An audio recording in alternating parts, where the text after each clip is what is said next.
بسم اللہ الرحمن الرحیم۔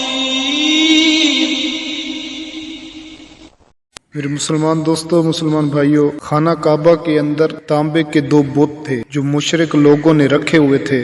مشرک لوگ ان بتوں کا طواف بھی کرتے تھے اور برکت حاصل کرنے کے لیے ان کو ہاتھ بھی لگاتے تھے، ان کو چھوتے بھی تھے۔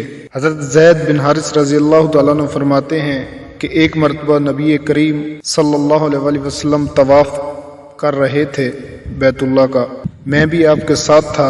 جب میں طواف کے دوران ان بتوں کے پاس سے گزرا تو میں نے ان بتوں کو چھوا، ان کو ہاتھ لگایا تو نبی پاک نے سختی سے منع کیا، فوراً فرمایا ان کو ہاتھ مت لگاؤ۔ اس کے بعد ہم طواف کرتے رہے۔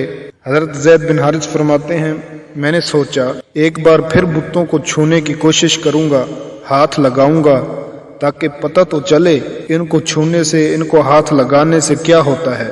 حضرت زید بن حارث فرماتے ہیں کہ میں نے چنانچہ ان کو ایک بار پھر چھوا تو تب آپ صلی اللہ علیہ وسلم نے مجھے سخت لہجے میں فرمایا، کیا میں نے تمہیں روکا نہیں تھا اس کو چھونے سے؟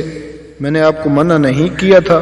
اور میں قسم کھا کر کہتا ہوں، نبی کریم صلی اللہ علیہ وسلم نے فرمایا کہ میں قسم کھا کر کہتا ہوں میں نے کبھی کسی بت کو نہیں چھوا یہاں تک کہ اللہ نے آپ کو نبوت عطا فرما دی اور آپ پر وحی نازل ہونے لگی۔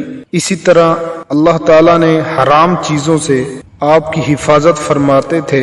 مشرک لوگ بتوں کے نام پر جانور ذبح کیا کرتے تھے اور یہ گوشت تقسیم کر دیا جاتا تھا یا پکا کر لوگوں کو کھلا دیا جاتا تھا، لیکن آپ نے کبھی بھی ایسا گوشت نہ کھایا۔ خود آپ نے ایک بار ارشاد فرمایا، میں نے کبھی کوئی ایسی چیز نہیں چکھی جو بتوں کے نام پر ذبح کی گئی ہو، یہاں تک کہ اللہ تعالیٰ نے مجھے نبوت عطا کر دی۔ ہمارے نبی پاک کی اللہ رب العزت حفاظت فرماتے تھے لقمہ حرام سے بھی۔ اللہ عمل کرنے کی توفیق عطا فرمائے۔